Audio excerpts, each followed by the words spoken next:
con un grupo de fármacos muy interesantes, los ansiolíticos y los antidepresivos.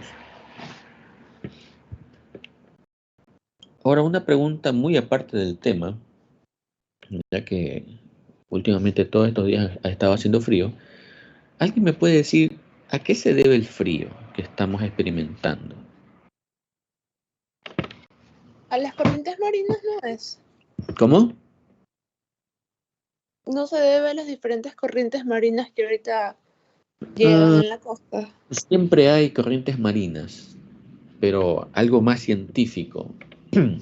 ¿A qué se debe el frío que tenemos todos? O sea, yo Ecuador. sé que ahora en el hemisferio norte están en verano y ahora en el hemisferio sur es invierno, pero no sé, Ya. nosotros estamos en la línea ecuatorial, así que no sé muy bien la verdad.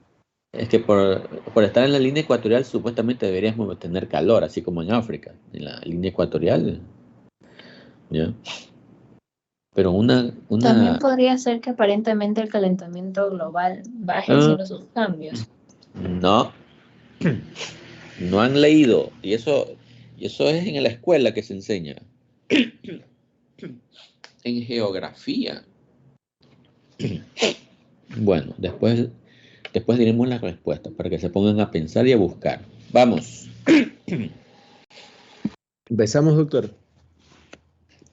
Sí, vamos. Que tenemos hora y media y el tema tiene que terminar en hora y media. ¿Ya? Listo. Así que Ok, buenos días. Cuando vayan a exponer, traten de dar lo más importante. ¿Ya? Vamos. Ya, ok. Buenos días, doctor. Buenos días, compañeros presentes. Nosotros somos el grupo 4 y vamos a hablar sobre los fármacos ansiolíticos e hipnóticos y los sedantes y agentes antidepresivos.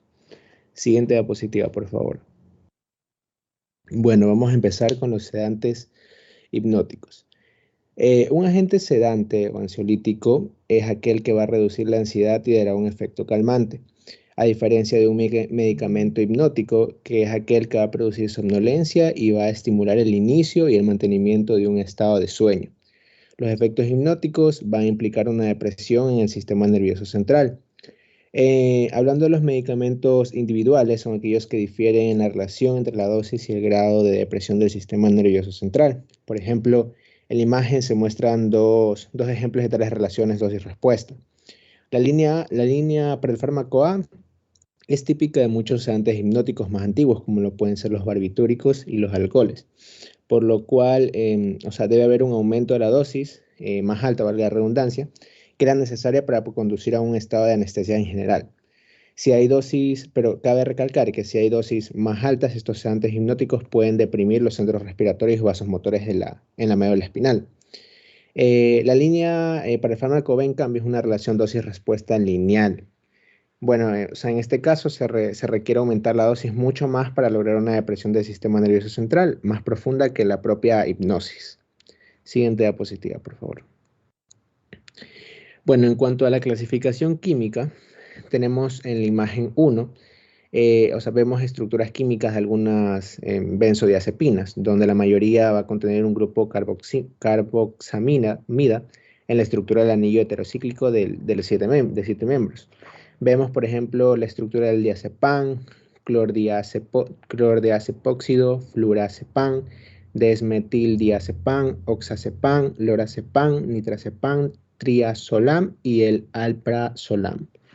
Siguiente diapositiva, por favor. Bueno, en la imagen 2, en cambio, vemos estructuras químicas de algunos antihipnóticos más antiguos y que ya no son tan utilizados actualmente. La glutamina y el meprobamato tienen una estructura química distintiva y muy, muy rara vez se van a usar ahora. La clase C antihipnótica también incluye compuestos de estructuras químicas más simples, como es el caso, por ejemplo, del etanol y el hidrato de cloral en este caso. Siguiente diapositiva, por favor. Bueno, sabemos que en la actualidad se han introducido varios fármacos o medicamentos con estructuras obviamente nuevas, químicas hablando, pues no, para su uso en el trastorno del sueño. Tal es el caso de los siguientes fármacos que están aquí en pantalla. Por ejemplo, el Zopidem, que es una estructura imidazopiridina, el saleplón, que es una pirazolopirimida, y el esopiclona, que es una ciclopirolona. ¿Ya? Siguiente diapositiva, por favor. Bueno, entrando a la farmacocinética, en la parte de la absorción y distribución, tenemos que su absorción va a depender de muchos factores, siendo uno de los más importantes la lipofilia. Por ejemplo, la absorción del triazolán es extremadamente rápida. La del diazepam y su metabolito activo, el metabolito activo, perdón, del clorazepato es más rápida que otras benzodiazepinas de uso más común. La mayoría de los barbitúricos y otros sedantes hipnóticos más antiguos y no tan utilizados, así como también algunos sedantes hipnóticos más recientes, se absorben de manera más rápida en la sangre después de la administración por vía oral. La solubilidad, en cambio, de los lípidos es aquella que va a determinar la velocidad a la que un sedante hipnótico en sí ingresa al sistema nervioso central. Y hay que tener en cuenta también que todos los sedantes hipnóticos van a cruzar la barrera placentaria durante el embarazo, y si se administran durante el periodo anterior al parto pueden producir una depresión de las funciones vitales neonatales, ¿no? Además, estos aquí son detectables en la leche materna y pueden ejercer efectos depresores en el mismo lactante, lo cual es muy peligroso. Siguiente diapositiva, por favor. Hablando un poco de su biotransformación, hay que saber que dicha transformación metabólica a metabolitos más solubles en agua va a ser necesaria para eliminar a los sedantes hipnóticos del cuerpo. Tenemos aquí 3 de ellos, como las benzodiazepinas, barbitúricos e hipnóticos recientes.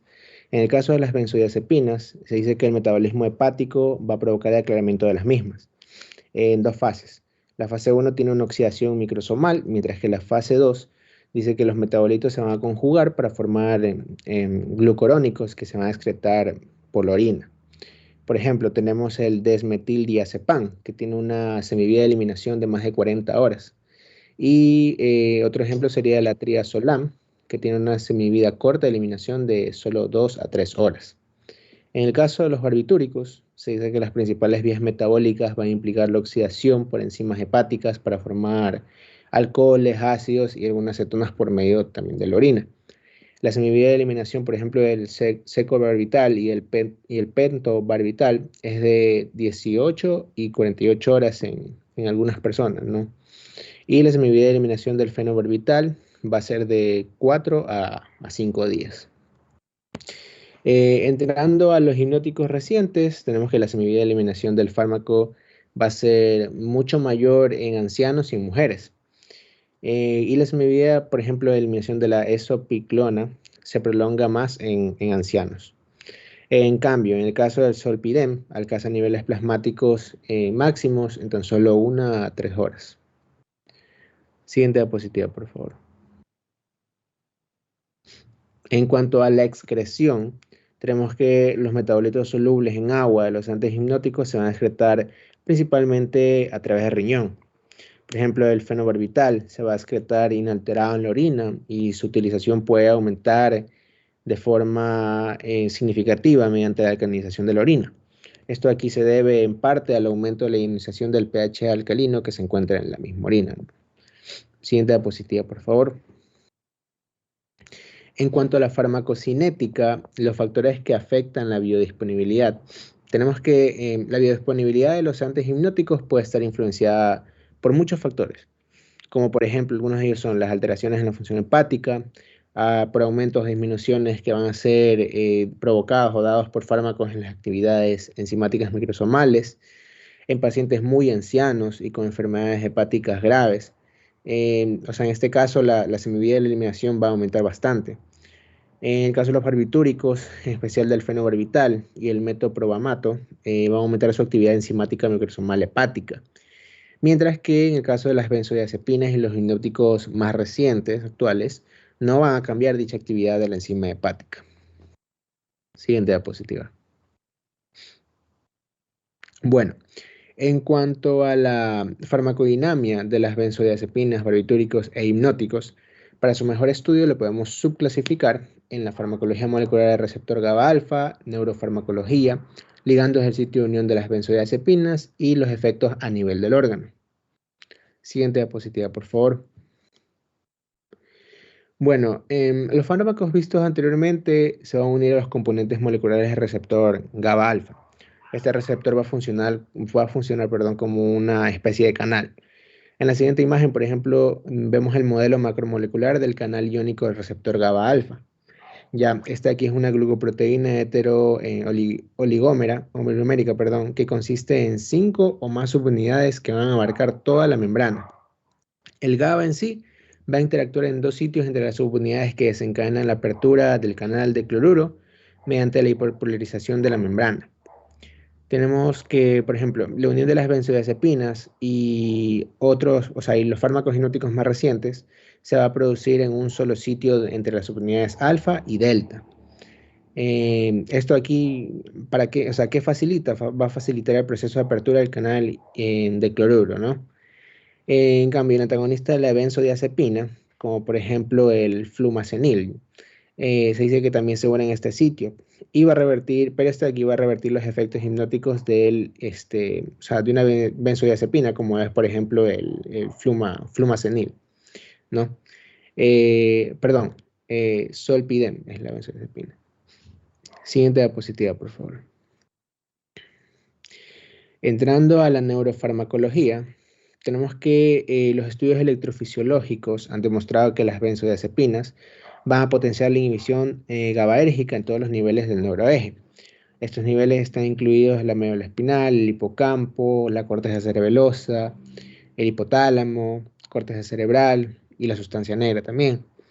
Va a aumentar la eficacia de la inhibición sináptica GABAérgica, potencian los efectos del GABA sin activar de manera directa los receptores GABA alfa o incluso sin abrir los canales de cloruro asociados.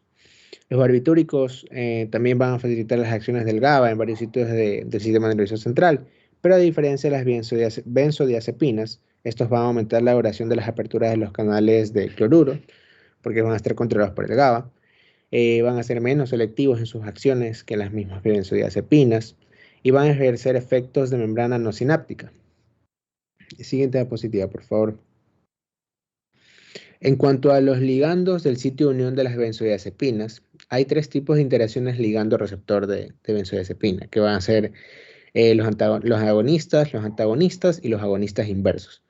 En el caso de los agonistas, van a facilitar las acciones del GABA, y se ha visto que los ligandos agonistas endógenos para los sitios de unión de las benzodiazepinas se ha mostrado, se ha detectado también moléculas no benzodiazepinas en el cerebro de las personas, o sea, de los humanos, ya que estas aquí tienen afinidad por los sitios de las benzodiazepinas en sí en el receptor GABA alfa. En el caso de los antagonistas, estos están tipificados por el derivado sintético de la benzodiazepina. Ciertos neuropéptidos endógenos también van a ser capaces de bloquear la interacción de las benzodiazepinas con los sitios de unión de las mismas. Y en el caso de los agonistas inversos, estos van a actuar como moduladores alostéricos negativos de la función del receptor GABA, y su interacción con los sitios de las benzodiazepinas en el receptor GABA alfa puede producir ansiedad y convulsiones como un efecto adverso. Siguiente diapositiva. Y bueno, aquí sigue mi compañero, doctor. Muchas gracias. Listo, para continuar acerca del tema de las benzodiazepinas, vamos a mencionar ahora sus reacciones adversas. Las reacciones adversas normalmente van a estar asociadas a la dosificación, así que las más frecuentes van a consistir en un aumento no deseado de sus acciones farmacológicas, como las que pueden producir sedación, confusión, desorientación, disartria, ataxia, somnolencia o también reducción de la coordinación motora. En este tipo de reacciones adversas también se puede incluir la dificultad para reaccionar de forma rápida ante los estímulos que requieran una respuesta motora o verbal. En general, las benzodiazepinas de semivida larga o las que generan metabolitos activos como lo es la clordiazepóxido, la diazepam, la nitrazepam o fluorazepam, pueden presentar problemas debido a su acumulación, en especial en los tratamientos que son prolongados. En cambio, esto no va a ser frecuente con las benzodiazepinas de semivida corta como la lorazepam, triazolam, temazepam u oxazepam, en la que su rápida eliminación va a reducir el riesgo de acumulación. También se puede describir como reacción adversa una potenciación del efecto depresor del sistema nervioso central que se produce al combinar estas benzodiazepinas con otros depresores como el alcohol, barbitúricos, antihistamínicos, sedantes u opiáceos. Por ello, el amplio margen de seguridad de estos fármacos puede verse reducido por combinaciones de este tipo. También pueden producir agnesia anterógrada, de forma que no se recomienda, de forma que no se recuerda lo sucedido tras la administración. En pacientes con alteraciones de la memoria, como lo pueden ser los enfermos de Alzheimer u otras demencias, este efecto puede ser especialmente grave, ya que hay pacientes que pueden repetir, o sea, pueden volver a tomar la dosis porque ya han olvidado que ya la ingirieron. En general, las reacciones adversas del sistema nervioso central se producen con más frecuencia también en ancianos y en pacientes con alteraciones cerebrales. Otra reacción adversa que también se puede mencionar son un estado depresivo, ya que aumenta la sensación de abatimiento y también la falta de energía en algunos pacientes, por lo cual no se recomienda el empleo de benzodiazepinas solas en pacientes deprimidos, aunque sí se la puede recomendar si es que también existe un tratamiento antidepresivo. También se la utiliza cuando los pacientes presentan ansiedad y agitación. Y en el caso, este es un caso especial en donde si estos se llegan a administrar por vía intravenosa, puede que aparezca hipotensión, depresión respiratoria e incluso también pueden provocar un paro cardíaco. Este efecto también presenta gran variabilidad entre distintos pacientes y es especialmente peligrosa la depresión respiratoria en aquellos con enfermedades respiratorias crónicas. Y hay otra parte de reacción adversa que no se está muy claro, pero se sospecha de que el uso de la diazepam en el primer trimestre del embarazo puede estar relacionado con la aparición del labio leporino y también una fisura palatina. Siguiente diapositiva, por favor. Bueno, en cuanto a lo que son, sus interacciones, vamos a tener que los efectos depresores de las benzodiazepinas sobre el sistema nervioso central se ven potenciados por la combinación con alcohol, barbitúricos, antipsicóticos, antidepresivos, analgésicos, narcóticos, antiepilépticos, anestésicos o antihistamínicos sedantes, y pueden llegar a producir lo que habíamos mencionado anteriormente, la depresión respiratoria, en el caso de que existan dosis elevadas. Estas situaciones deben tratarse rápidamente con flumazemilo, ya que esta compite por la unión de los receptores de las benzodiazepinas. También una interacción que tiene va a verse afectados los niveles séricos de fenitoína y otros anticonvulsionantes que pueden verse alterados por su administración conjunta con las benzodiazepinas, además de potenciar el efecto depresor sobre el sistema nervioso central. También están lo que son los fármacos antiácidos, los cuales son derivados del aluminio y del magnesio, que pueden dificultar la absorción de las benzodiazepinas, retrasando así el inicio de sus efectos. También tiene interacción con los anticonceptivos hormonales, que pueden aumentar la concentración plasmática de las benzodiazepinas, que generan metabolitos activos. También está la cimetidina y el disulfiram, que van a inhibir el metabolismo oxidativo de las benzodiazepinas, lo cual va a dificultar su eliminación, por lo que se produce un aumento de sus niveles plasmáticos. Bueno, en cuanto a las indicaciones clínicas, esta se va a poder utilizar tanto para lo que es la ansiedad patológica. El empleo de las benzodiazepinas para el tratamiento de la ansiedad patológica es muy extendido. Sin embargo, existen estudios de utilización que muestran una preocupante tendencia a prescribirlas en casos en los que la ansiedad va a estar causado por traumas recientes, en las que otro tipo de tratamiento no farmacológico, como la terapia cognitiva, sería más recomendable antes que usar estos fármacos como son las benzodiazepinas. Entonces, se puede decir que debe evitarse su empleo en los estados de ansiedad esporádica leve, así como durante un tiempo prolongado y no controlado. Bueno, las guías clínicas y los informes de consenso recomiendan limitar el empleo de las benzodiazepinas como ansiolíticos a 2 meses. Máximo tiene que tener un tercer mes destinado a su retirada gradual, a fin de reducir el número de casos de dependencia. Este periodo debe limitarse a 1 mes en el caso de los hipnóticos. También tenemos parte de lo que es que se encarga de los espasmos musculares. Debido a su acción miorrelajante, las benzodiazepinas pueden emplearse para tratar algunos tipos de contractura muscular, como los provocados por enfermedades reumatológicas, traumatológicas, y entre otros. También se la puede utilizar para el aumento del insomnio, en donde las benzodiazepinas están indicadas en el manejo cuando otras medidas de higiene del sueño no han dado resultado, puesto que esas benzodiazepinas van a reducir el tiempo necesario que necesitamos las personas para poder conciliar el sueño. También van a aumentar la duración del sueño y van a reducir los despertares. Con el fin de reducir el riesgo de desarrollar la dependencia y tolerancia, se recomienda que el empleo de las menores dosis posibles durante periodos no muy prolongados. También se la puede utilizar para la inducción anestésica, en algunos casos de cirugía menor o maniobras diagnósticas o exploratorias, como lo puede ser la colonoscopía o la gastroscopías. Van a resultar útiles en realidad las benzodiazepinas como la midazolam y la lorazepam por la vía intravenosa. Los efectos ansiolíticos y relajantes musculares obtenidos por la vía oral pueden ser útiles en tratamientos preoperatorios. También se lo pueden utilizar en las convulsiones, en donde la administración de diazepam por vía intravenosa es el tratamiento de elección para el estatus epilépticos. Se usa también por vía rectal en cánulas para el manejo de las convulsiones febriles en niños. También tenemos la abstinencia alcohólica, en donde el efecto depresor del sistema nervioso central ejercido por las benzodiazepinas permite su empleo como sustituto del etanol para tratar los síntomas del síndrome de abstinencia alcohólica, tanto en su forma leve, que producen ansiedad, insomnio y trastornos neurovegetativos, como en la forma grave, en su forma grave, que producen alucinaciones, delirio y convulsiones. El más útil va a ser asimismo el diazepam intravenoso de forma repetida hasta lograr la sedación del paciente.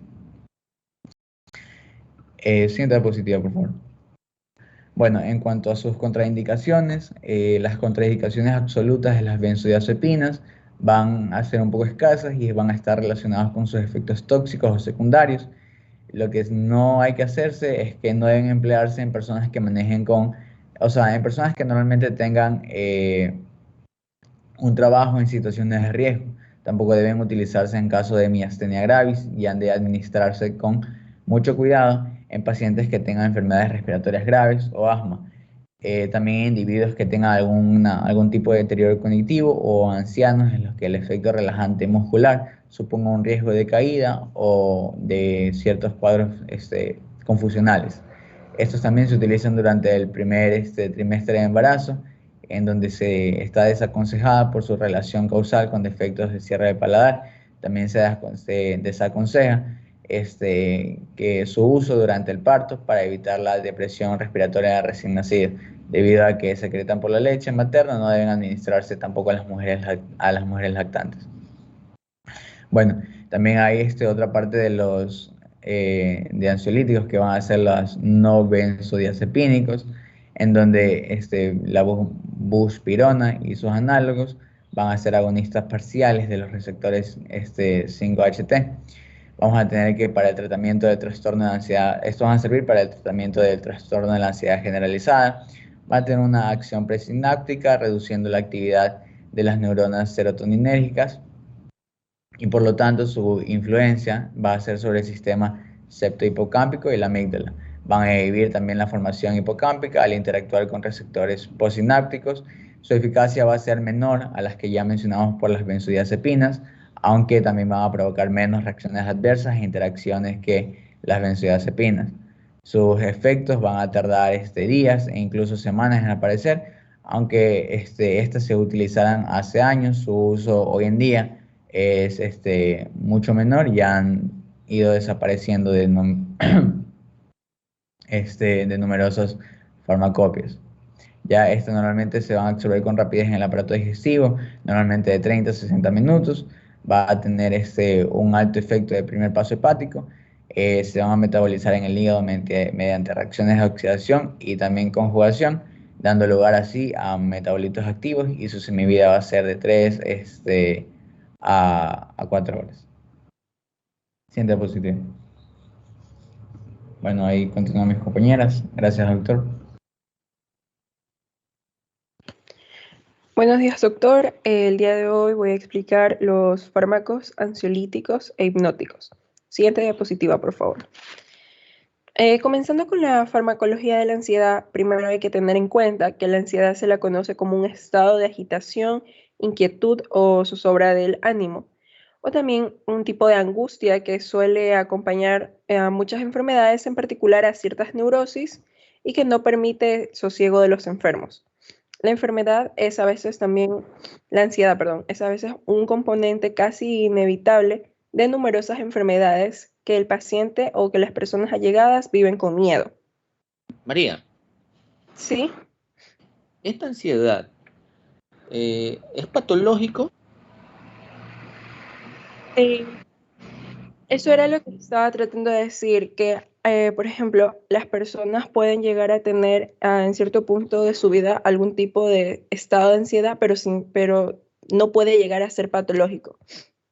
¿Ya? O sea, en teoría es normal y en otra parte es patológico. Exacto, ya va dependiendo de cómo va Ahora, evolucionando esta de este mismo tema, ansiedad. ustedes ya lo experimentaron, ¿sí o no? Ujú, En el momento del examen o previo al examen, ¿ya? exacto. Entonces, este es un tipo de ansiedad de tipo normal, ¿ya? Que en cualquier momento lo podemos tener, ¿ya?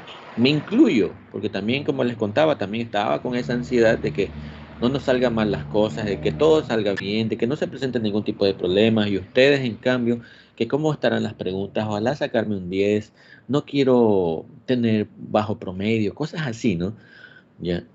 Y más con esta pandemia también, que estamos con esa ansiedad, bueno, ahora no tanto, pero al comienzo con la pandemia, en el que ustedes escuchaban de que a cada momento se moría la gente, de que encontraban cadáveres regados en la calle, o incluso al lado de la casa de pronto de ustedes falleció un familiar y vino los de la policía a llevarse el cadáver. Entonces son cuestiones que afectan y eso es parte de la ansiedad. Em- y es normal hasta cierto punto. ¿Ya? Vamos. Ok. Hay que tener en cuenta también que la amígdala y la corteza prefrontal son las áreas cerebrales especialmente implicadas en este tipo de patología. Siguiente diapositiva, por favor.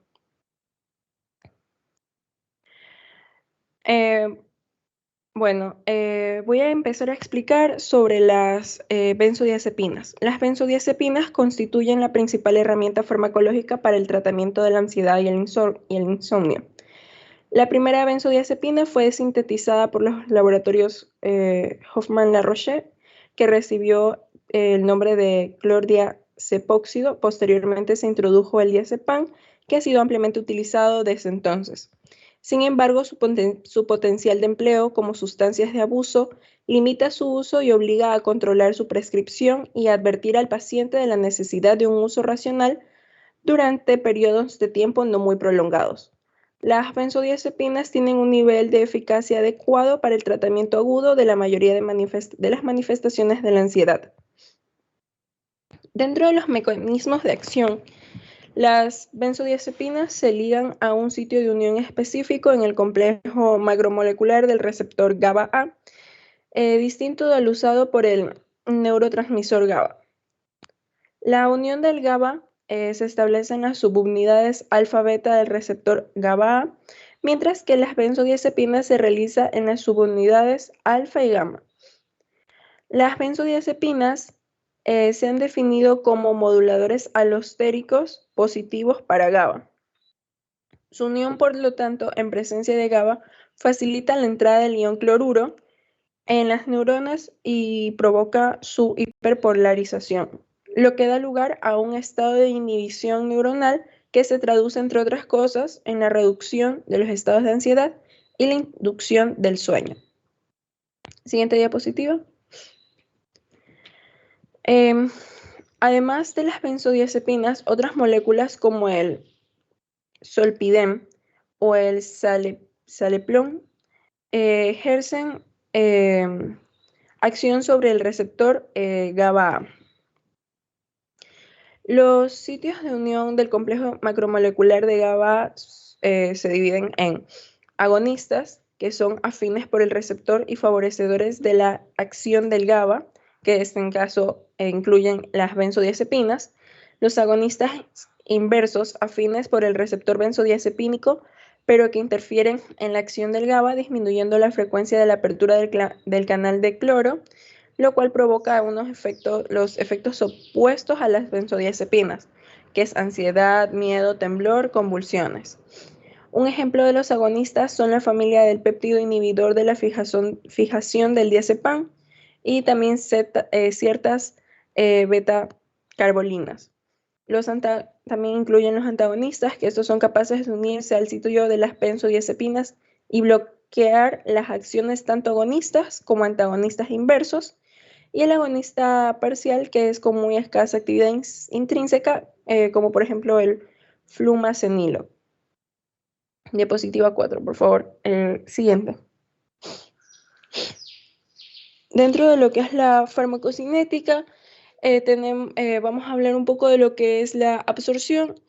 Las benzodiazepinas son bien absorbidas tras administración oral y alcanzan una concentración máxima 1 a 4 horas.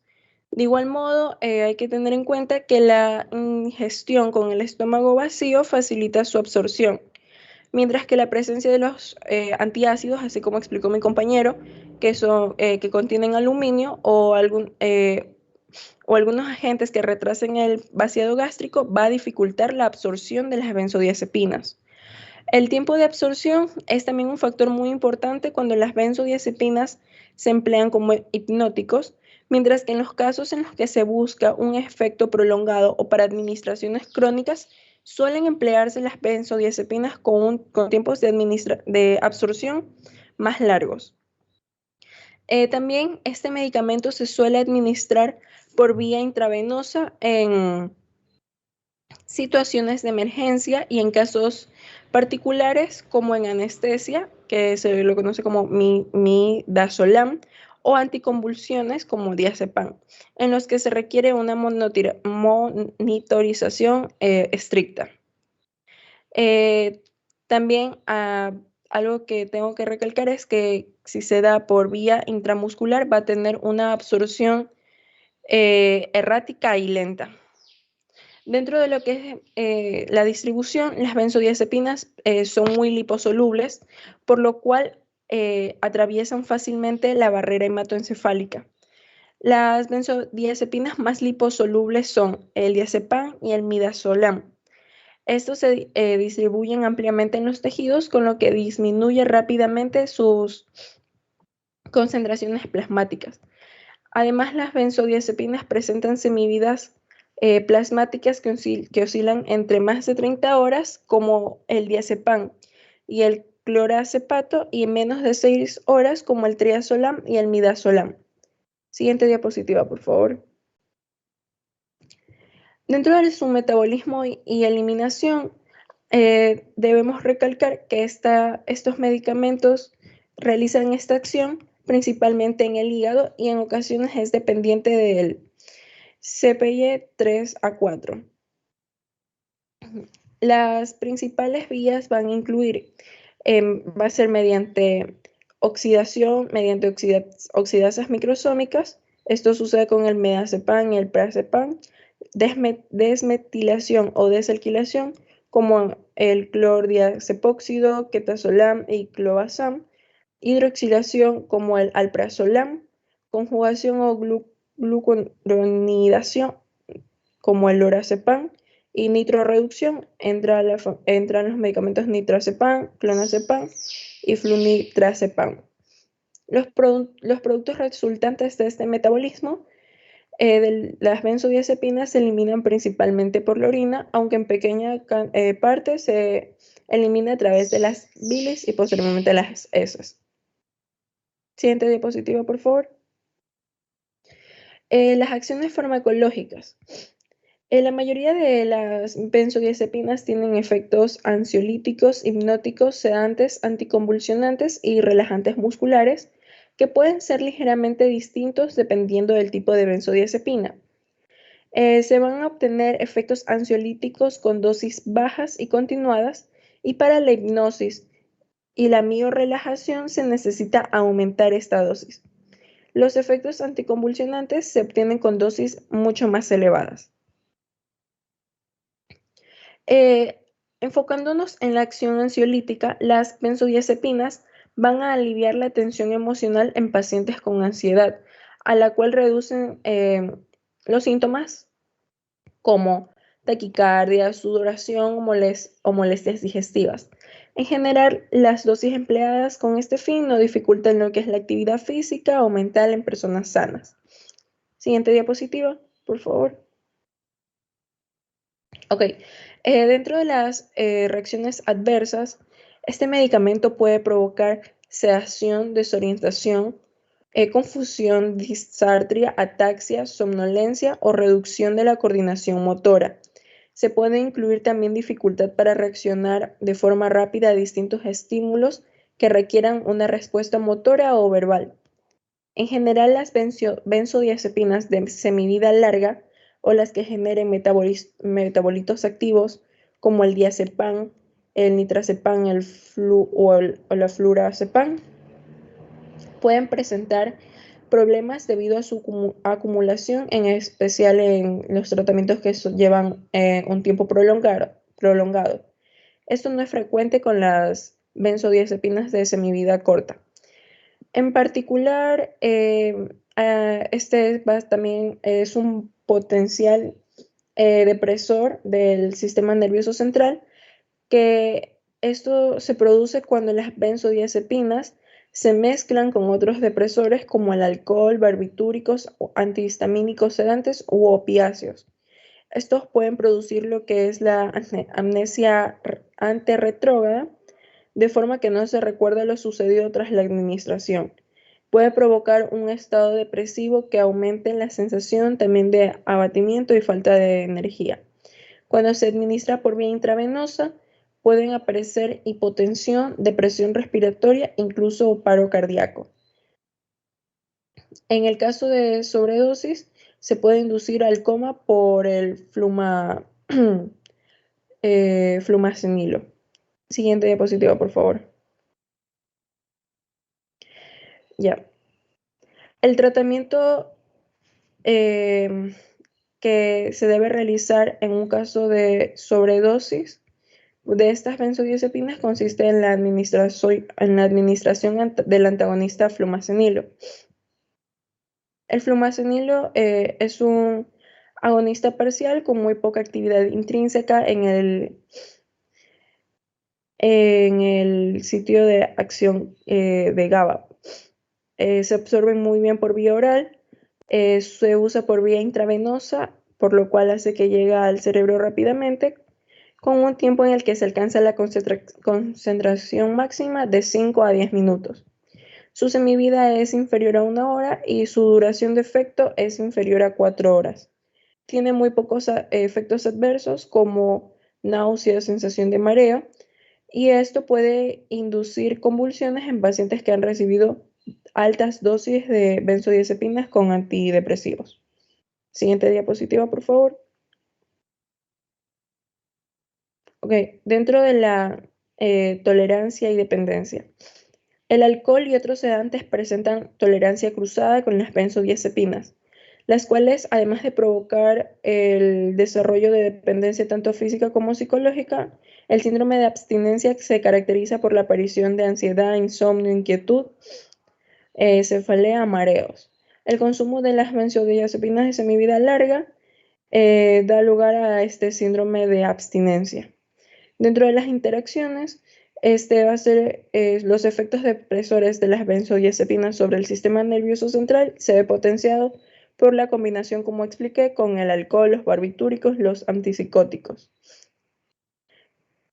Siguiente diapositiva, por favor. Las indicaciones clínicas de las benzodiazepinas se utilizan para la ansiedad patológica, insomnio, espasmos musculares, inducción anestésica, convulsiones y abstinencia alcohólica. Se encuentran estos medicamentos contraindicados en personas que manejen un tipo de maquinaria peligrosa o que conduzcan automóviles, en pacientes que padezcan miastenia gravis. No debe utilizarse en el primer trimestre de embarazo y no es aconsejable su uso también durante el parto y no es apto para mujeres lactantes. Siguiente diapositiva, por favor.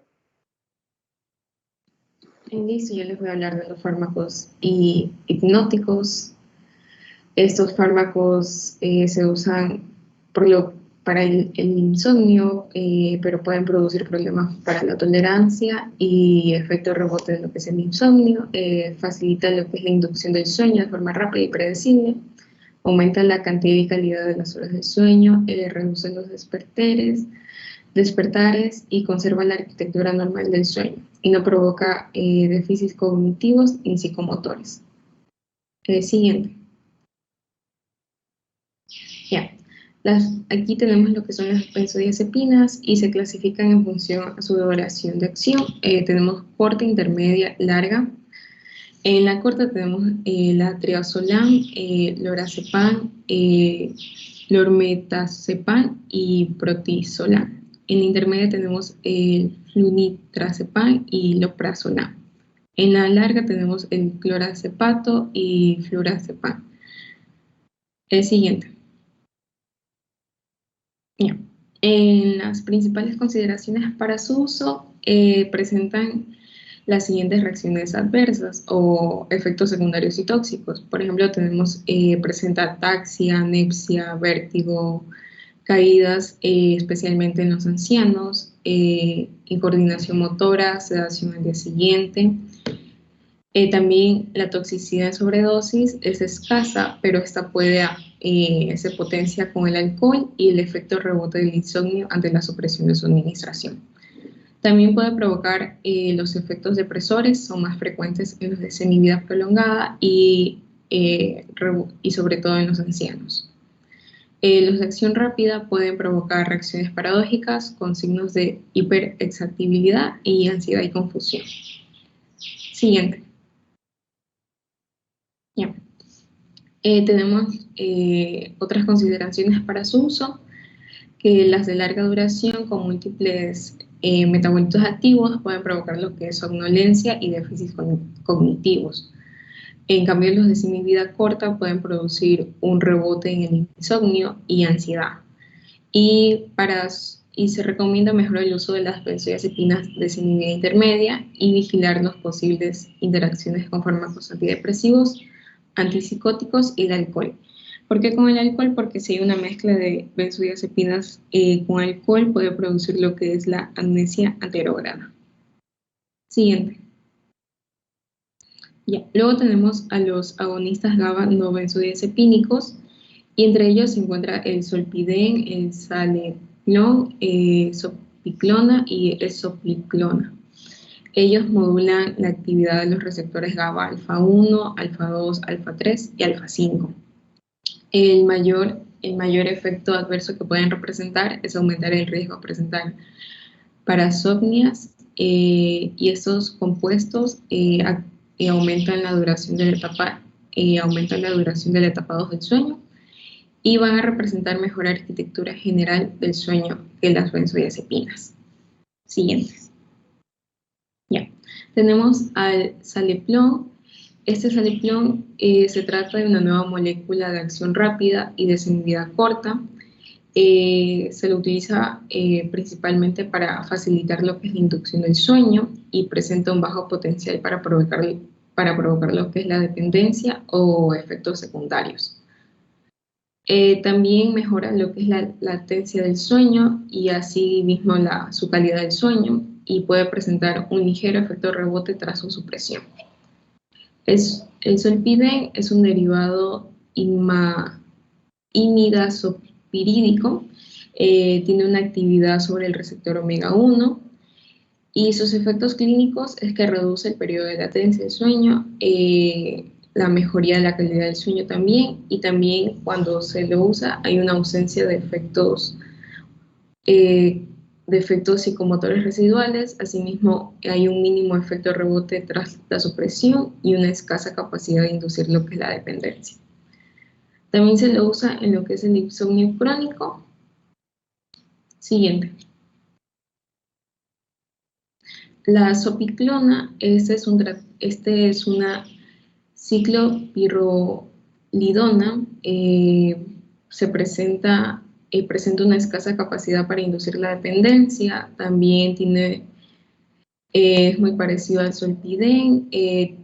Cuando se lo usa puede provocar un sabor metálico amargo al día siguiente, también puede disminuir ligeramente el rendimiento psicomotor, no produce un efecto rebote tras su supresión y no produce sedación residual ni afecta al rendimiento psicomotor.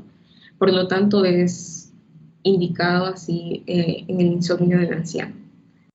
Y por último tenemos la esopiclona, y este es un tratamiento para el insomnio crónico, y todos estos tratamientos que mencioné se los usa, se administran por vía oral y se absorben rápidamente, se metabolizan por acciones de la fase 1 y también se excretan por la orina y en pequeñas cantidades lo que es por la bilis y las heces. Y como es de acción rápida, se recomienda que se tomen antes de acostarse o antes de dormir, y principalmente esto se recomienda en ancianos para evitar lo que son las caídas. Siguiente.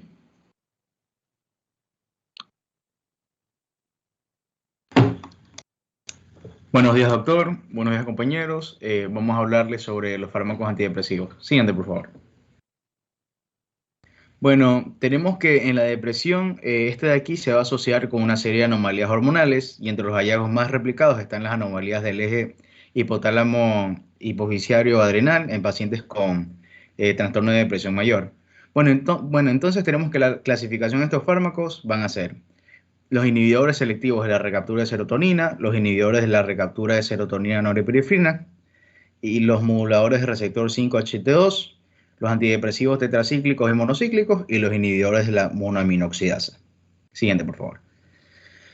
Bueno, empezando con los inhibidores selectivos de la recaptura de serotonina. Bueno, estos aquí tienen como acción primaria la inhibición de lo que sería la recaptura de serotonina, y actualmente hay 6 disponibles y son los antidepresivos más comunes en uso clínico.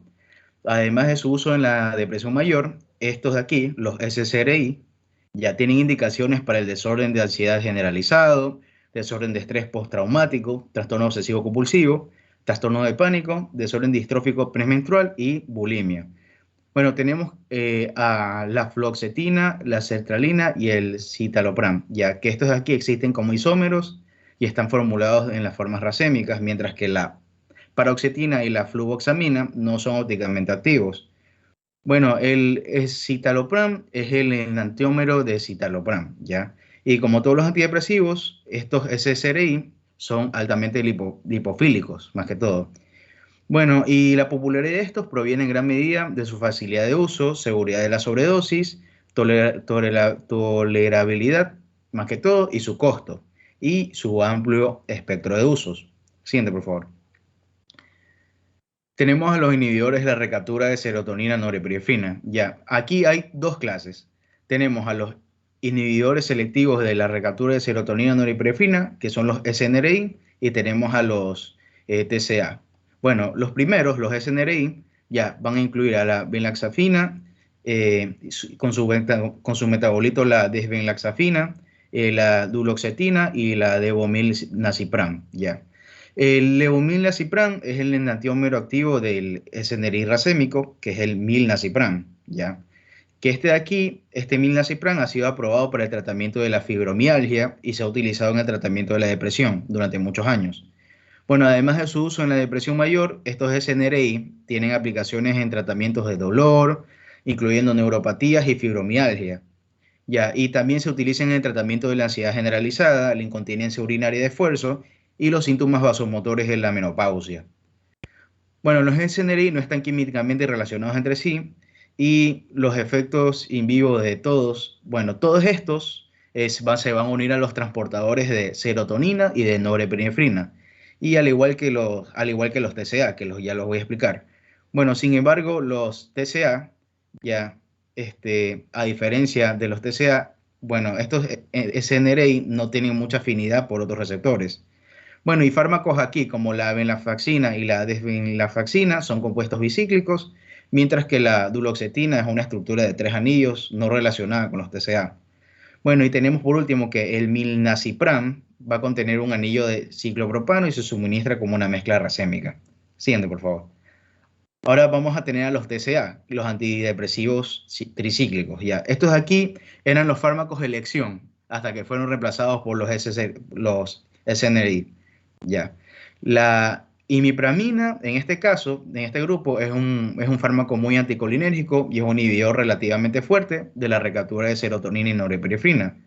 Y por el contrario, la desipramina es mucho menos anticolinérgica y es un inhibidor de la recaptura de norepinefrina, que es más potente y algo más selectivo que la imipramina. Bueno, en la actualidad los TCA se usan sobre todo en la depresión, que no responde a los antidepresivos usados más comúnmente, ya los que más comúnmente se usan son los SSRI y los SNR. Bueno, y otros usos de los TCA incluyen el tratamiento de las afecciones del dolor, la enuresis y el insomnio. Siguiente, por favor. Tenemos a los moduladores de receptor del 5-HT2. Bueno, se cree que estos aquí actúan principalmente como antagonistas de este receptor.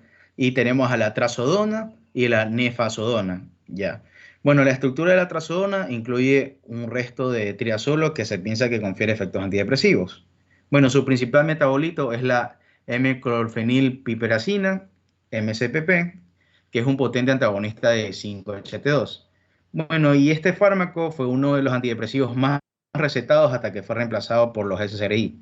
Ya. Y en la actualidad la trazodona se usa generalmente como un hipnótico no etiquetado, ya que es muy sedante y no está asociado con la tolerancia o la dependencia. Ya, y por otro lado tenemos a la nefrazodona, que está relacionada con la trazodona químicamente, y sus metabolitos principales, que son los mismos, hidroxinefrazodona, que es el diferente, y también tiene la MCPP. Ya, ambos también son inhibidores del receptor 5-HT2. Y este fármaco recibió una advertencia por la FDA en 2001 por tener un cuadro negro que se asocia con hepatotoxicidad, incluyendo casos letales de insuficiencia hepática. Bueno, aunque este fármaco en sí no está disponible genéricamente todavía, pero por lo general ya no se receta. Y por último tenemos a la vortioxetina, que es un agente más nuevo, que actúa como antagonista de los receptores 5-HT3, 5-HT7 y 5-HT1D. Y es un agonista parcial del receptor 5-HT1B y agonista del receptor 5-HT1A. Y también inhibe al transportador de serotonina y ha demostrado eficacia para la depresión mayor y para tratar más que todo la disfunción cognitiva asociada a la depresión. Siguiente, por favor. Bueno, tenemos a los antidepresivos tetracíclicos y monocíclicos. Bueno, entre ellos se encuentran el bupropión, la mirtazapina, la amoxapina y la vilazodona y la maprotilina. Bueno, el bupropión tiene una estructura de aminocetona monocíclica y se asemeja a la anfetamina. Ya tenemos a la mirtazapina, que es uno de los pocos antidepresivos que no se asocia comúnmente a los efectos sexuales y también tiene una estructura tetracíclica. Bueno, tenemos también que, más que todo, la mirtazapina, la amoxapina y la matrotilina, todos estos van a tener estructuras tetracíclicas. Y, tenemos que el fármaco, la amoxapina, en este grupo, junto a la matrotilina, van a compartir similitudes estructurales y efectos secundarios comparables con los de la TCA. Bueno, su uso principal de estos fármacos es en el uso de la depresión mayor, que no responde a otros agentes. Y por último tenemos a otro fármaco en este grupo, que es la vilazodona, que tiene a sí mismo una estructura multianillo y se une potentemente al transportador de serotonina. Siguiente, por favor. Tenemos los inhibidores de la monoaminoxidasa, ya, que ahora son raramente utilizados en la práctica clínica debido a la toxicidad y las interacciones letales que tienen. Bueno, en la actualidad se emplea para el tratamiento de la depresión, que no responde a otros antidepresivos. Bueno, pero sin embargo se ha utilizado más que todo para tratar estados de ansiedad, ya sea ansiedad local, trastorno de pánico, y se usa, entre esos fármacos, se usa más que todo la selegilina para tratar la enfermedad de Parkinson. Bueno, los MAOI, estos de aquí, van a incluir fármacos más que todo como el que nombré, la salicilina, los derivados de hidracina, que son la fenelcina e isocarboxacida, y las no hidracinas, que son la tranilcipromina, la salicilina que ya nombré, y la monoclobemida más que todo. Siguiente, por favor. Bueno, en la farmacocinética, los antidepresivos comparten varias características, ¿ya? La mayoría tiene una absorción oral bastante rápida, alcanzan niveles plasmáticos máximos de 2 a 3 horas, están ligados a proteínas, experimentan metabolismo hepático y se eliminan por vía renal. Bueno, sin embargo, todas estas características van a variar de acuerdo a los fármacos. Siguiente. Bueno, los inhibidores selectivos de la recaptura de serotonina, bueno, la fluoxetina se metaboliza a norfluoxetina, que puede ser que en concentraciones plasmáticas son mayores que la fluoxetina. Bueno, su semivida es alrededor de 3 veces más extensa que la fluoxetina y más que todo, esta de aquí, bueno, la fluoxetina en sí debe interrumpirse 4 semanas o más antes de que se pueda administrar un inhibidor de la MAO para mitigar el riesgo de síndrome serotoninérgico. Bueno, y esta fluoxetina y otro fármaco, la paroxetina, son inhibidores potentes de la isoenzima CYP2D6 y contribuye a las posibles interacciones farmacológicas. Bueno, y por otro lado tenemos a la fluvoxamina, que es un inhibidor de la enzima CYP3A4, y tenemos también al citalopram y la sertralina, que tienen interacciones con las enzimas CYP más modestas. Siguiente. Bueno, en los inhibidores de la recaptura, los SNR, ya, en estos de aquí, más que todo la venlafaxina se metaboliza ampliamente en el hígado, ya, y tienen semividas de alrededor de 8 a 11 horas, ya. La desvenlaxafina tiene la unión de proteínas, o sea, tiene la unión de proteínas más baja de todos los antidepresivos, en un 27 a 30%, y al menos el 45% de la desvenlaxafina se excreta inalteradamente en la orina, en comparación de un 4 a 8% de la venlafaxina. Bueno, y la duloxetina se absorbe bien y tiene una semivida de 2 a 15 horas, pero se toma una vez al día. Y se une estrechamente a proteínas, este fármaco, en un 97%. Y también tenemos al milnacipran y al levolnacipran, que se absorben bien después de la administración oral y tienen una semivida corta y unión a proteínas más baja que la venlafaxina. Siguiente. Tenemos a los TCA, ya estos de aquí tienen a absorberse bien y tienen semividas largas y como resultado se toman una vez al día por la noche debido a sus efectos sedantes. Bueno, y estos de aquí se metabolizan a través de la desmetilación, la hidroxilación aromática y la conjugación de glucurónidos. Y solo el 5% se excretan en la orina. Siguiente, por favor. Ahora, los moduladores de receptor 5-HT2, ya, estos de aquí, más que todo la trazodona y la nefazodona, se absorben rápidamente y experimentan un metabolismo hepático y tienen una semivida corta. Ya, y tenemos que otros fármacos como la bortioxetina, no se, más que todo se metaboliza, pero no tanto por oxidación. O sea, más que todo por la enzima CYP2D6 y va a estar estrechamente ligado a proteínas y tiene una farmacocinética lineal en este caso. Siguiente. Bueno, vamos a tener a los agentes tetracíclicos y monocíclicos. Bueno, tenemos al bupropión, que se absorbe rápidamente y tiene una unión media a proteínas del 85%, pero su metabolismo hepático es extenso y tiene un efecto importante de primer paso. Ya tenemos a la amoxapina, que también se absorbe de manera rápida, con unión a proteínas, en un 85%, pero su semivida es variable y a menudo se administra en dosis divididas. Ya, y más que todo tiene un metabolismo hepático extenso. Y tenemos también a la maprotilina, que se absorbe de forma similar por vía oral. Y el 88% de este fármaco se une a una proteína, pero asimismo también sufre un metabolismo hepático extenso, al igual que los otros. Y también tenemos a la mirtazapina, que tiene una semilla de 20 a 40 horas y por lo general se toma una vez en la noche debido a sus efectos sedantes. Y por último a la vilazodona, la cual se absorbe bien y la absorción aumenta cuando se administra como una comida rica en grasas. Y se metaboliza extensamente por la enzima CYP3A4 y solo el 1% de este se excreta sin cambios en la orina. Siguiente. Bueno, y por último, y no menos importante, en los inhibidores de la MAO, su farmacocinética, ya estos de aquí se metabolizan a través de diferentes vías. Tenemos más que todo la tranilcipromina, que está hidroxilada en anillo, y N-acetilada, más que todo, ¿ya? Bueno, también está la selegilina, que es N-desmetilada y luego hidroxilada. Y se puede decir que en sí los inhibidores de la MAO se van a absorber bien en el tracto intestinal. Y debido a los efectos de primer paso prominentes y su tendencia a inhibir la MAO en el intestino, estos de aquí van a dar como resultado efectos de presión de tiramina. A continuación, mis compañeros. Siguiente.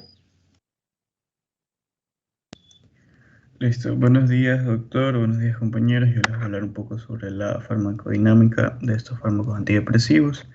Nosotros conocemos que existen 5 mecanismos principales por los cuales ejercen sus acciones, como los mencionó Kevin: los inhibidores selectivos de la recaptura de serotonina, los fármacos que van a bloquear el transporte de la serotonina y norepinefrina, los moduladores del receptor 5-HT, los antidepresivos monocíclicos y tetracíclicos y los inhibidores de la monoaminoxidasa. Siguiente, por favor. Listo. Para los inhibidores selectivos de la recaptura de serotonina, tenemos que algunos ejemplos de estos fármacos van a ser la citalopram, la escitalopram, la fluoxetina, la fluxamina, la paroxetina y la sertralina. Cuando existe acción de la serotonina extracelular, que esta se va a unir a los receptores del transportador, se va a producir un cambio en la conformación entre el transportador y la acción de la serotonina. Vamos a tener que se van a unir a la célula tanto sodio como cloro, y la unión de potasio intracelular se va a dar como el resultado de la liberación de serotonina dentro de la célula y el retorno del transportador original. Los inhibidores de la recaptación de serotonina van a inhibir al transportador, uniéndolo a los receptores SERT, en el lugar donde se supone que debería ejercer su acción la serotonina. En dosis terapéuticas para pacientes depresivos, la administración de estos fármacos va a inhibir aproximadamente el 80% de la actividad de estos transportadores, causando así una relajación más que nada dentro de los pacientes, y ellos van a dejar ese estado de ansiedad, no van a estar tan activos ni van a agitarse con tanta facilidad. Siguiente, por favor. Listo. Dentro de los fármacos que bloquean los transportadores de serotonina y norepinefrina, nosotros sabemos, como dijo Kevin también, que se van a dividir en 2 grupos principales: los inhibidores de la recaptura de serotonina y norepinefrina, los cuales van a estar mediados por los cuales nosotros conocemos que tienen una afinidad moderada, más que nada para lo que es dopamina, y fármacos, por ejemplo, como la venlafaxina, estos van a ser un inhibidor de poca afinidad para los NET, mientras que otros fármacos como la levofloxacina, la duloxetina, la milnacipran, estos son inhibidores más competentes para los receptores de SERT y NERT. Siguiente, por favor. Y la siguiente, que son los antidepresivos tricíclicos, como por ejemplo está la aminoneptina, la amitriptilina, la amoxapina y la clomipramina. Ya. Dentro de estos antidepresivos tricíclicos vamos a tener que existe una considerable afinidad por los SERT en relación contra los NET, y los antidepresivos tricíclicos tienden a ser unos potentes antagonistas de receptores de histamina. Siguiente, por favor. Listo. En esta tabla se pueden apreciar algunos de los ejemplos citados de los inhibidores selectivos de la recaptura de serotonina, y también están los inhibidores de la recaptura de serotonina y norepinefrina, los cuales como efectos principales de los SSRI vamos a tener el aumento agudo de la actividad sináptica serotoninérgica, y van a haber cambios un poco más lentos en las vías de señalización y actividad neurotrófica. En cambio, en los SNRI vamos a ver que hay aumento agudo de la actividad sináptica, serotoninérgica y adrenérgica. Es poco más y lo contrario de los SSRI. Siguiente, por favor. Listo. Dentro de los moduladores de los receptores de 5-HT, tenemos que la inhibición de los receptores de esos receptores se ha comprobado en estudios que se asocia más que nada como efecto o contraefecto para los fenómenos de la ansiedad y de la depresión. Siguiente, por favor. Dentro de los antidepresivos tetracíclicos y monocíclicos existen fármacos como el bupropión, el cual van a inhibir la recaptura de norepinefrina y dopamina en humanos y animales. Y también tenemos que sus efectos son menores o son un poco más leves que en otros tipos de antidepresivos. Sin embargo, su efecto más significativo, podría decirse, es la liberación presináptica de catecolaminas. El ibupropión va a aumentar la disponibilidad presináptica de norepinefrina y de dopamina, sin embargo, en menor medida. Por otra parte, fármacos como la mirtazapina son antagonistas de los autorreceptores presinápticos alfa-2 y van a mejorar la liberación tanto de norepinefrina como de otras sustancias. Siguiente, por favor. Listo. Siguiendo con los antidepresivos tetracíclicos y monocíclicos, la acción de fármacos como la amoxapina y la maprotilina son inhibidores potentes de los NET y no van a hacerlo tanto para los ERT. Estos van a poseer acciones anticolinérgicas y la amoxapina es un inhibidor moderado de los receptores posinápticos D2, así como la amoxapina posee también propiedades antipsicóticas. Siguiente, por favor. Listo. Para los inhibidores de la monoaminoxidasa, vamos a tener que estos inhibidores van a estar presentes en formas distintas, como son la MAO-A y la MAO-B. La MAO-A, la cual va a estar presente en neuronas en dopamina y en norepinefrina, las cuales se van a encontrar principalmente en el cerebro, en el intestino, en la placenta y en el hígado. Y los MAO-B se encuentran principalmente en neuronas serotoninérgicas e histaminérgicas y se van a distribuir entre plaquetas, el hígado y el cerebro. La MAO-B es utilizada principalmente sobre la dopamina, la tiramina y la feniletilamina. Y tanto la MAO-A como la MAO-B van a metabolizar a la triptamina. La MAO-A,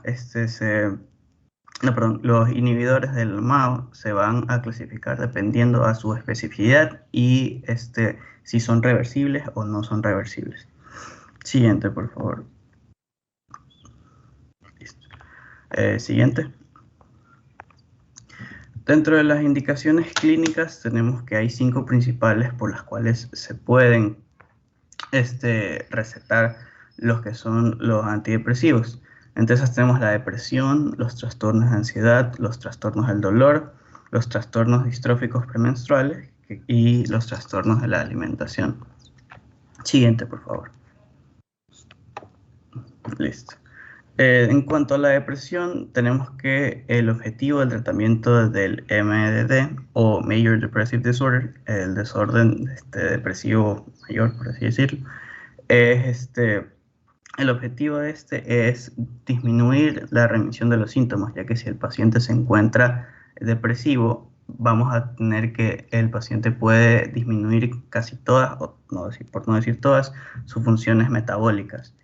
Y dado que un antidepresivo debe administrarse por un largo periodo de tiempo, estos van a lograr aproximadamente efectos entre los 30 y 40% de los pacientes, dependiendo si es que el paciente hace o ingiere constantemente sus medicamentos, debido a que si hay un pare repentino en la ingesta del medicamento, este ya no va a ejercer su efecto como debería ser.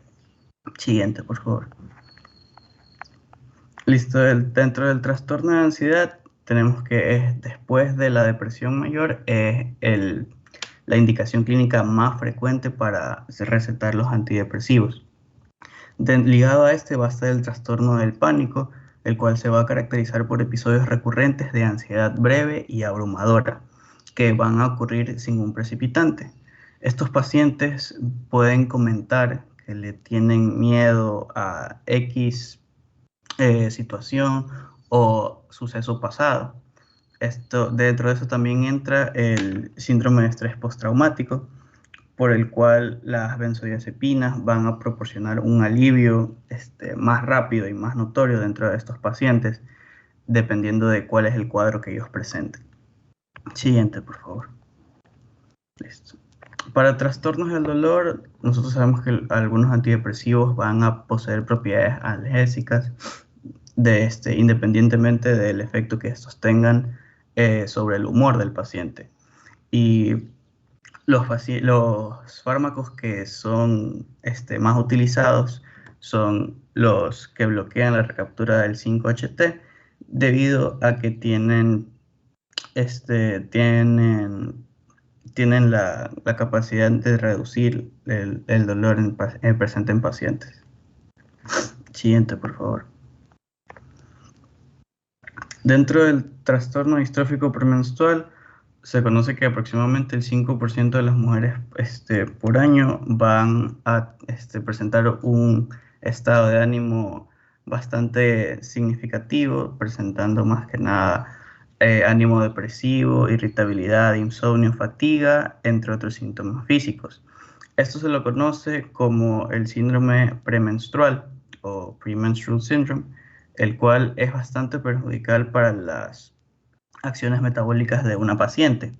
Se sabe que los SSRI son beneficiosos para muchas de estas pacientes y se han aprobado el uso de la fluoxetina y la sertralina para estas pacientes.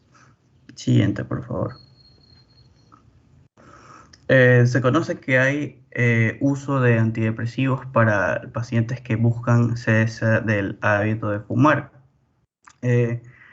El fármaco, por así decirlo, que más se nota este efecto es el bupropión, el cual se ha demostrado que tiene una efectividad similar a los parches de nicotina, los cuales se utilizan bastante para dejar de fumar en ciertas personas. Siguiente, por favor. Listo. Y para los trastornos de la alimentación tenemos que existen dos condiciones, que serían la bulimia nerviosa y la anorexia nerviosa. Los antidepresivos son útiles para una de estas dos.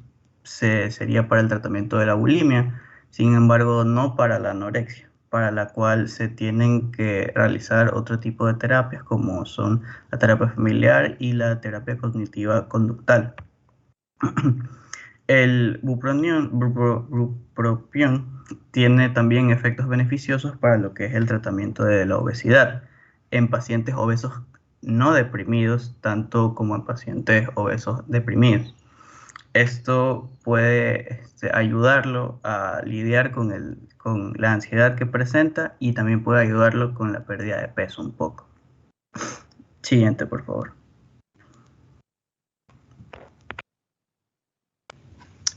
Yo les voy a hablar de los efectos adversos. Y bueno, en general se habla de que los antidepresivos tienen el efecto adverso de que los pacientes que los consumen tienen cierto número de ideas suicidas. Sin embargo, se nos recalca que sin la prescripción y uso de estos antidepresivos, habrían un mayor flujo de ideas suicidas e incluso de casos de suicidios. Entonces empezamos con los inhibidores selectivos de la recaptura de serotonina, que su efecto principal es inhibir los transportadores de serotonina. Entonces va a haber un incremento del tono serotoninérgico en todo el cuerpo. Específicamente en las vísceras podemos observar síntomas tales como náuseas, diarrea o el malestar gastrointestinal general.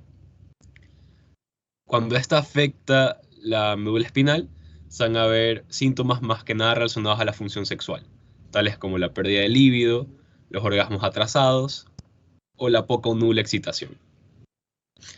Además, como efecto adverso general se tienen los dolores de cabeza, la insomnia, la hipersomnia o el aumento de peso, específicamente en el consumo de paroxetina. Finalmente, como síndrome de descontinuación, en otras palabras, que se deje tomar este fármaco, puede existir lo que es mareo, lo que es parestesia, pero desaparecen alrededor de una semana después. Luego, los inhibidores selectivos de la recaptura de serotonina y norepinefrina van a presentar efectos noradrenérgicos como el insomnio, la ansiedad, la agitación. Si el paciente está usando venlafaxina, puede presentar toxicidad cardíaca o puede presentar daño hepático en caso de estar usando dulosectina. Siguiente, por favor. Ahora tenemos los antidepresivos tricíclicos. Estos van a tener efectos anticolinérgicos, por lo que los pacientes van a presentar boca seca, constipación, retención urinaria, visión borrosa, confusión. Además de que por su bloqueo de los receptores alfa, pueden llegar a causar hipotensión ortostática. También están clasificados como antiarrítmicos y arritmogénicos. Su síndrome de descontinuación van a presentar síndrome colinérgico y síntomas parecidos a la gripe. Luego, los moduladores de los receptores de 5-HT. Aquí se presentan síntomas como efectos gastrointestinales, los clásicos diarrea, náusea, vómitos. Puede existir efectos sexuales, como el priapismo, en el caso de la trazodona, la sedación. Puede existir hepatotoxicidad y fallo hepático en el uso de nefazodona, pero se dice que las probabilidades son bastante bajas. Siguiente, por favor. Ahora, los antidepresivos monocíclicos y tetracíclicos. En estos, los fármacos son bastante específicos. Tenemos que la amoxapina, esta se va a relacionar con el síndrome parkinsoniano por el bloqueo que va a realizar los receptores D2. La mirtazapina va a causar sedación. La amaprotilina puede llegar a causar una crisis epiléptica. El bupropión, por otro lado, va a causar agitación, insomnio, anorexia. Y la vilazadona puede causar malestar gastrointestinal, en otras palabras, diarrea, náuseas, vómito. Ahora, con los inhibidores de la monaminoxamidasa, tenemos la hipotensión ortostática, el aumento de peso, la anorgasmia, la insomnia. Y en caso de estar usando dosis muy altas, puede llegar a haber confusión. Siguiente, por favor. Ahora, en caso de sobredosis, estos fármacos se nota que están usados bastante en suicidios. ¿Por qué? Porque suelen causar arritmia letal, pueden causar taquicardia ventricular, fibrilación y crisis epilépticas. Sobre todo en el caso de los antidepresivos tricíclicos. Ahora, los inhibidores de la monoxamidasa, tenemos inestabilidad autonómica, el síndrome hiperadrenérgico, el síndrome psicótico, puede presentar el paciente delirium, una crisis epiléptica, pero en el caso de la sobredosis se puede realizar un lavado gástrico al paciente. Ahora, otros como la venlafaxina se asocia con la toxicidad cardíaca, el bupropión, de nuevo, crisis epiléptica, mientras que la mirtazapina puede llegar a causar sedación, desorientación y taquicardia. Siguiente, por favor. Ahora, las interacciones farmacológicas se basan bastante en la competición que existe entre el substrato y el inhibidor. Entonces tenemos que los SSRIs, o los inhibidores selectivos de recaptura de serotonina,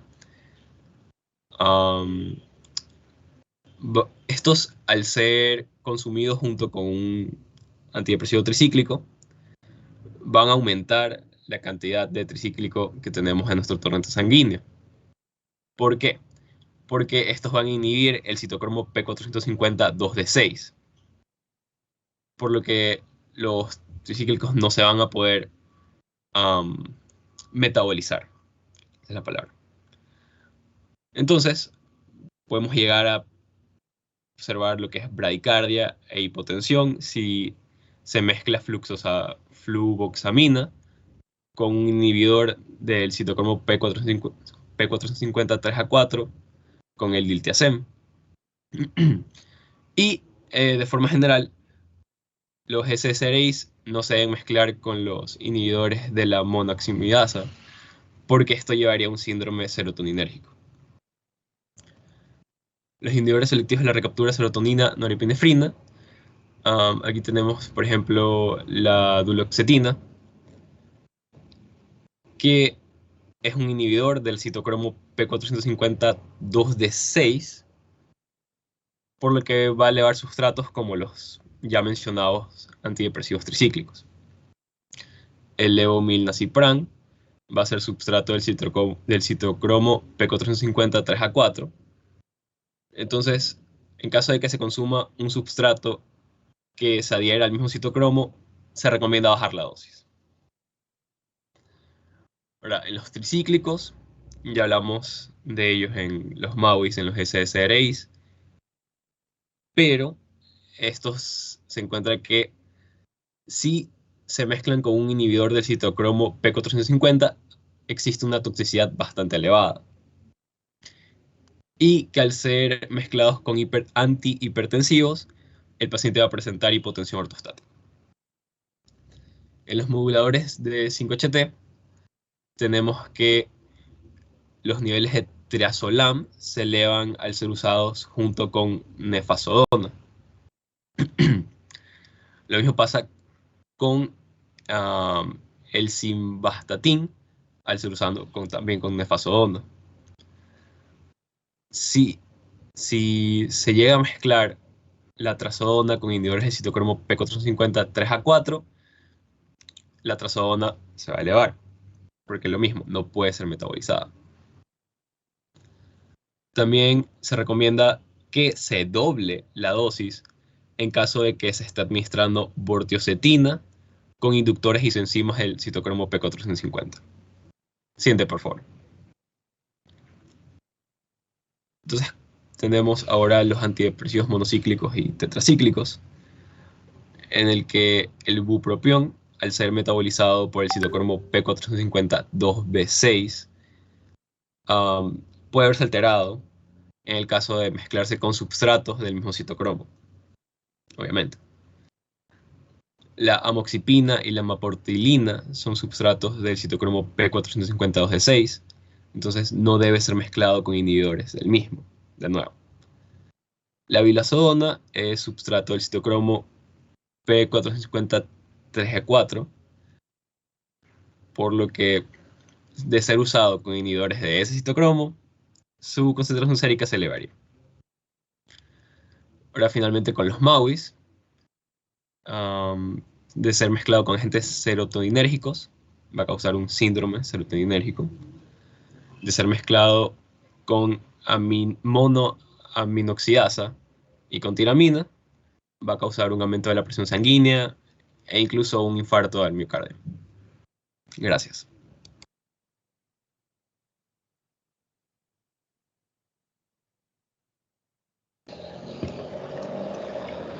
Bueno, me pareció interesante la presentación. Ahora en la práctica vamos a hacerlo un poquito más dinámico. Y solo voy a hacer una pregunta, ya que nos queda un minuto. Va un paciente donde el médico, ¿ya? Y lo trata por ansiedad. Y el paciente se va contento porque mejoró su dolencia, sus manifestaciones de la ansiedad, ¿ya? Va a otro paciente donde este mismo médico, ¿ya? Pero el paciente no se siente satisfecho, ¿ya? Porque va con un tipo de patología mucho más fuerte, como por ejemplo una depresión severa, ¿ya?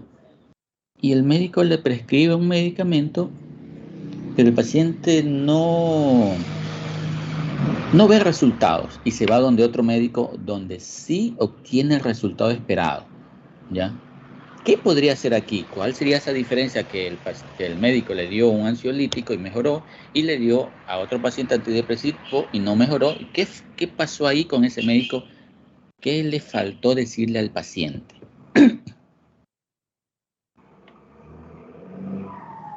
¿Qué faltó del médico decir al paciente, doctor? O sea, ¿cómo le faltó preguntarle algo? Se refiere a... O sea, ¿qué le faltó al médico decirle al paciente en cuanto a los fármacos? ¿Ya? Porque hay una diferencia muy notable entre los ansiolíticos y los antidepresivos. No sé, podría decirle que si le dio al paciente que no quedó satisfecho un antidepresivo, también se sabe que los antidepresivos, sus efectos van a variar dependiendo del tipo de trastorno depresivo que el paciente tenga. Por En general, ejemplo, para todos los antidepresivos. entonces, por ¿Y cuál decirle, sería? si es un trastorno depresivo bipolar, si se le da algún antidepresivo al paciente, no va a tener mayor efecto en este tipo de paciente. No me refiero a eso. Ya.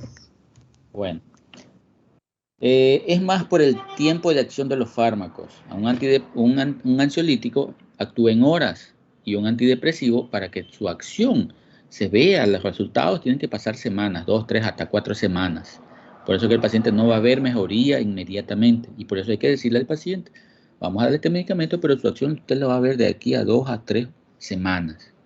Es por eso. Bueno, entonces nos vemos ahora en la práctica con el grupo que le toca y ahí conversamos. ¿Ok? Gracias. Ok, doctor. Gracias. Gracias, doctor.